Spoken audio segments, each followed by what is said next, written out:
Okay. No, y lo que te digo, lo que pasa, lo que voy a empezar a decir ahora es Hi, eso. Dana. Welcome. Are you staying off camera for this? Oh, there we Oh, go. I'm here. Can you see me? Yay.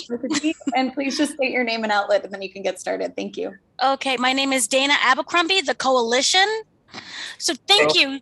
Hi, thank you so much. I love this, I guess we could say franchise now. This was so refreshing. One of the things that I love that you played very well against is what is hero and anti-hero. We have Norman, who has done so much evil, but yet we kind of root for him. Can you talk about the decision to make the kind of the anti-hero instead of the normalized hero?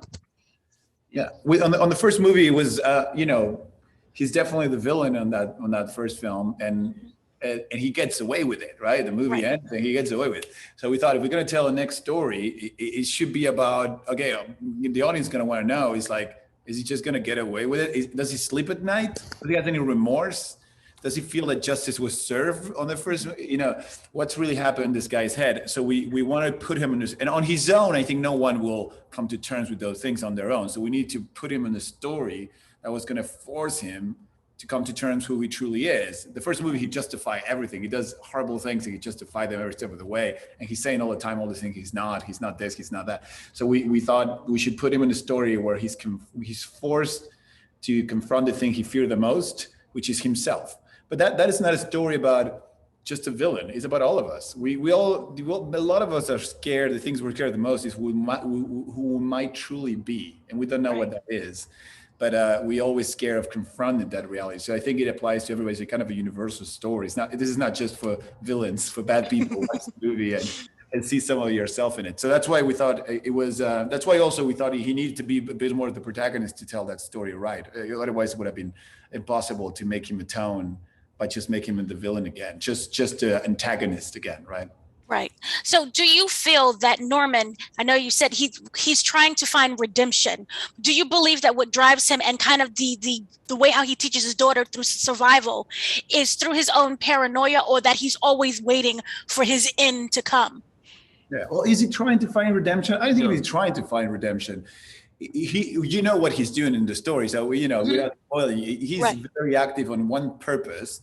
I don't think he can get it. I don't think he would even ask for it, because deep down, he's very aware of what he's done and who he is. So I think the question is, us as an audience, for certain characters that have done certain things, even at the lowest moment and point, when even they have maybe one side of them in the coffin, what are you going to do with that person? Are you going to show them any mercy, or even any compassion for even if it's the worst crime ever? Are you going to show that person any compassion, or are you just going to spit on their graves, right?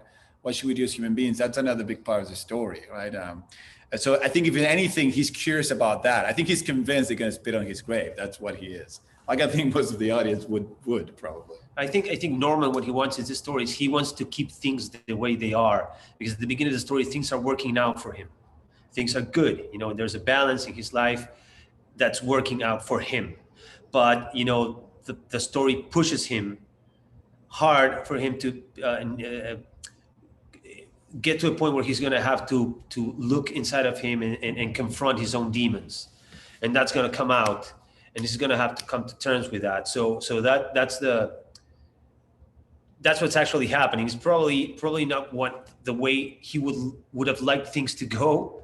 Right. But that's life. It pushes you. So it's not about what you want, but what you need. So it pushes him over the edge, so that he needs to eventually he has to confront himself. Thank you so much for speaking to me. I truly enjoyed this. It was a very smart film. So thank you. Thank you, Dana. Thank you for talking to us. No problem.